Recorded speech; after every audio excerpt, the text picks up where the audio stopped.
They moved from England to get away from the scrutiny of the press, and all they do is try to get in the press in the United States. What on earth is Prince Harry doing in China, of all places? Marries a Z-list US TV actress, and he thinks he's safe in her hands? So it's no surprise to people who work at Buckingham Palace. They saw and witnessed all this here. It is 100% clear that there is trouble in paradise and that the marriage is not long for this world. Nobody set out to destroy you.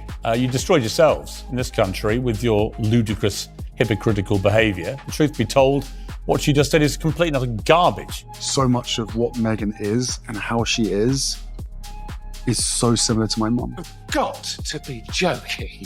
This also follows all the stories about her bullying staff over here in the UK. Today, Harry and Meghan torched what little was left of their relationship with the royal family and what little was left, frankly, of their own reputations. They're the most entitled, disingenuous people on the planet. Imagine Prince Harry lumbering bleary-eyed into the Montecito kitchen just as dawn bleeds across the Santa Ynez foothills, still wearing a hoodie flecked with baby formula and spotting a thick manila envelope parked beside the espresso machine. Inside lies Lilibet Diana's freshly minted California birth certificate, its embossed seal catching the first shards of sunlight. He scans the form once, twice, then a third time, disbelief cooling into dread. Under the box that should declare Henry Charles Albert David Mountbatten-Windsor, the clerk has typed the Duke of Sussex as a given name and His Royal Highness as a surname. This is a delusional, treacherous, bitter little man who's completely lost touch with all reality. It reads like medieval fan fiction, yet the document is authentic, stamped and logged in June 2021. Birth certificates unlock passports, school records, custody, and inheritance. A glitch this deep isn't ceremonial. It is a silent power move, and the prince is the last to realize the game has begun. Most commentators shrug, blaming an over-eager county employee bewitched by aristocratic sparkle. Yet palace veterans remember Archie's 2019 London certificate, which displayed Harry's full civilian identity plus courtesy titles. Proof the Sussexes already knew the correct protocol. US and UK statutes allow honorifics to garnish a vital record, but the state still demands a verifiable legal name beneath.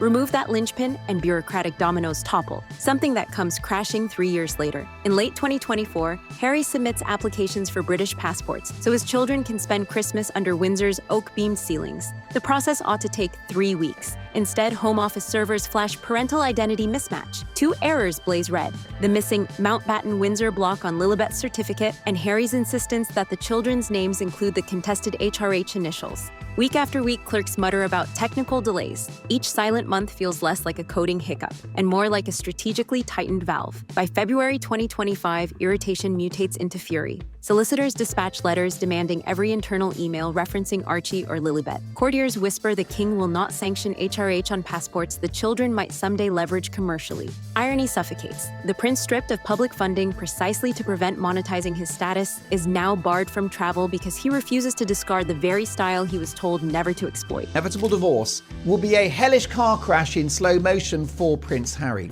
who was naive and stupid enough to think that he would be, married to this woman for life. This woman who is famously narcissistic, social climbing, and ruthless. He thought they would be together forever. What a fool. Meanwhile, Meghan maintains public serenity, smiling charity photos, polished podcast trailers, yet her influence is unmistakable. Hollywood colleagues recall her laser focus on contracts, trademarks, and NDAs. She masters microscopic clauses before anyone else locates the magnifying glass. Family law veterans call birth certificates custody kryptonite because they establish jurisdiction long before a judge bangs a gavel. When one parent's legal identity looks hazy, the other strides into court wielding precedent. Whether by design or coincidence, listing titles instead of names hands Meghan leverage, Harry is only now beginning to sense. Desperation breeds radical ideas. Harry phones Uncle Charles Spencer, floating a nuclear option, adopting the Spencer surname to break the chokehold. Picture the symbolism. A man born 2 heartbeats from the throne now contemplates torching his dynastic identity simply to secure routine travel documents for his kids. That single call underlines a truth tabloids miss. Crowns are ceremonial, but paperwork wields genuine power. March delivers the crescendo. Reporters stake out Westminster passport offices, photographing courier vans ferrying notarized bundles between London and Los Angeles. Social media sleuths track private jet tail numbers tied to elite law firms. Rumors swirl of a 24-hour override normally reserved for organ transfer flights, now triggered for royal administration. Finally, a compromise leaks. The children will carry passports stamped Mountbatten-Windsor, stripped of HRH. Harry accepts the partial win, but the bruise remains vivid. One mistyped field paralyzed royal mobility and spotlighted Meghan's quiet ascendancy. She proves you needn't inherit a Privy Seal to steer the Sussex story. Now, the king can end this feud, Harry's right. But not by shaking hands with this treacherous little weasel, but by stripping him and his wife of the royal titles that they love to use for commercial gain without doing any of the work. Mastery of overlooked government templates is plenty. Public attention, predictably fickle, swivels toward shinier distractions. Cancelled Spotify deals, drone footage of Montecito's chicken coop, whispers of a Netflix reality pivot, yet beneath that noise smolders a deeper conflict. Monarchy versus metadata, heraldry versus algorithm. Loyalists boast that crowns outlast parliaments, but a county clerk's drop-down menu has just reduced a grandson of Elizabeth II to bureaucratic footnote. If a prince can be recoded by software, what chance has anyone whose life depends on a glitch-free PDF? Supporters insist the anomaly was innocent and has since been corrected through formal re-registration. The fix itself proves the flaw. Officials reopened records, gathered fresh signatures, and surgically reinserted Harry's legal name into Lilibet's narrative. Damage control is not prevention. Precedent, once set, grows roots. International custody strategists now label the Sussex dossier a tri-country litigation grenade. The children possess American birth certificates, British citizenship, and a Canadian domicile from their Vancouver interlude. California courts prize continuity with the primary caregiver. British judges lean on parental responsibility agreements.